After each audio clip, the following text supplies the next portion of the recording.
তো ভিডিওটাতে তোমরা যে বাঁশের বন্দুকটা দেখলে কেমন ছিল, ভালো ছিল না? তো চলো বাড়িতেই কিভাবে সহজেই বানানো যাক, তো ভিডিওটা লাস্ট পর্যন্ত দেখো। তো সবার প্রথমে লাগবে আমাদের একটা সোজা ধরনের বাঁশ। তো বাঁশটা আমি বাড়িতে কেটে নিয়ে যাব। তো দেখো আমি বাঁশটা বাড়িতে কেটে নিয়ে এসেছি।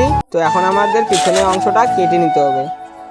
আর তোমরা যদি এই ধরনের বাঁশ দিয়ে অনেক রকমের বন্দুক বা খেলনার জিনিস বানাতে চাও, তাহলে আমার চ্যানেলটাকে সাবস্ক্রাইব করে রাখো। আমি অনেক কিছু বানাই বাঁশ দিয়ে। তো দেরি না করে ভিডিওটা লাস্ট পর্যন্ত দেখতে থাকো। তো দেখো আমাদের পিছনের অংশটা কাটা কমপ্লিট হয়ে গেছে। তো আমাদের সামনের অংশটাও ঠিক এভাবেই কেটে নিতে হবে।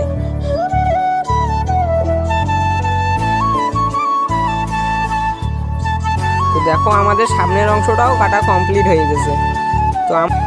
তো দেখতেই পাচ্ছো আমার কাছে বাঁশটা রয়েছে। তো আমাদের এখন ঠিক মাঝ বরাবর দুই সাইডে কেটে নিতে হবে।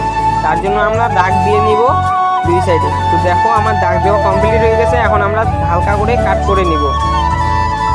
তো আমার এক সাইডে কাটা কমপ্লিট হয়ে গেছে। তো আমি দুই সাইডে ঠিক ছোট ছোট করে কেটে নিব। আর তোমরা ভাবো যে একটা ভিডিও বানাইতে যত কষ্ট, তার থেকে বেশি কষ্ট হলো লাইক সাবস্ক্রাইবটা একসাথে করা। তো বিশ্বাস না হলে করে দেখতে পারো। তো আমাদের যে বন্দুকটা চালানোর জন্য একটা বাঁশ লাগবে, সেটা আমরা কেটে নিব। তো আমাদের দুই সাইডে কেটে নিতে হবে। তো আমার এক সাইডে কাটা কমপ্লিট হয়ে গেছে, দেখতেই পারছো। তো আমাদের ঠিক এরকমই দুই সাইডে কেটে নিতে হবে। আর তোমরা যদি ভিডিওটা থেকে অনেক কিছু শিখতে চাও, তো ভিডিওটা লাস্ট পর্যন্ত দেখতে থাকো। তাহলেই তোমরা বন্দুকটা বাড়িতে খুব সহজেই বানাইতে পারবা। তো দেখো আমার দুই সাইডে কাটা কমপ্লিট হয়ে গেছে। তো আমরা এখন মাঝ বরাবর ফাটিয়ে নিব বাঁশটাকে। তো বাঁশটা ফাটানোর পরে আমাদের ভালো করে কেটে নিতে হবে, যেন হাতে না লাগে।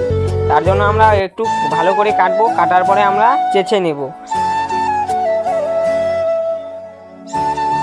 আর যদি বাঁশটাকে না চাচ্ছি, তাহলে হাতে লাগার সম্ভাবনা থাকতে পারে।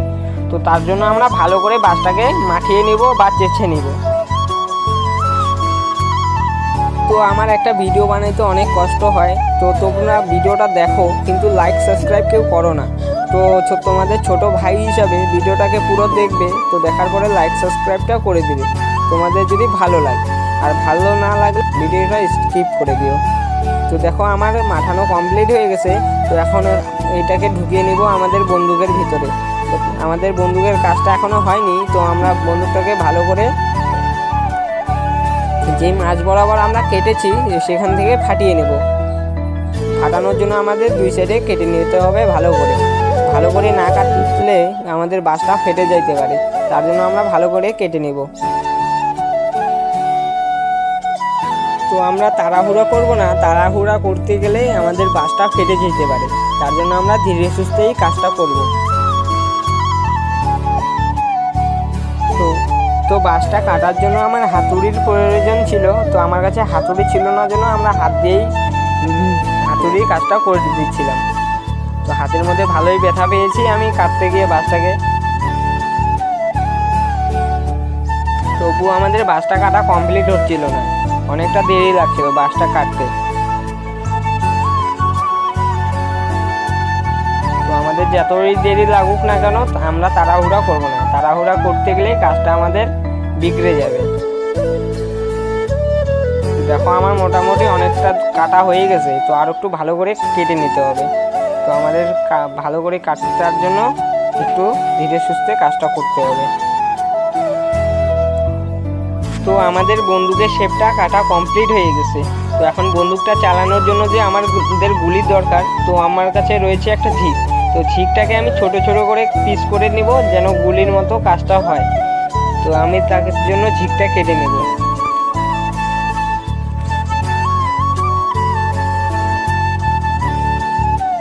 তো আমি একটা গুলি বানাবো না, একটা গুলি বানাইলে হারিয়ে যেতে পারে। তার জন্য আমি দুই তিনটা বানিয়ে নেব। তো আমার একটা বানানো কমপ্লিট হয়ে গেছে গুলি। তো আমি আর একটা বানিয়ে নেব।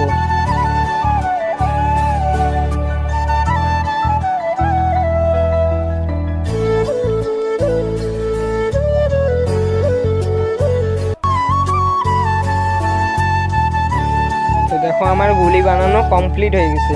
তো আমরা এখন বন্দুকটাকে সেট করে নিব। তো তার জন্য ভালো করে আমরা বন্দুকটাকে সেট করব। তো সেট করার পরে আমরা যে এই বন্দুকটা দিয়ে গুলিটা মারবো তার জন্য একটা আমরা কৌটোও বসিয়ে নিয়েছি। আর তোমাদের যদি বন্দুকটার রেজাল্টটা ভালো লাগে তাহলে চ্যানেলটাকে সাবস্ক্রাইব করে দিও আর ভিডিওটাকে একটা লাইক করে দিও।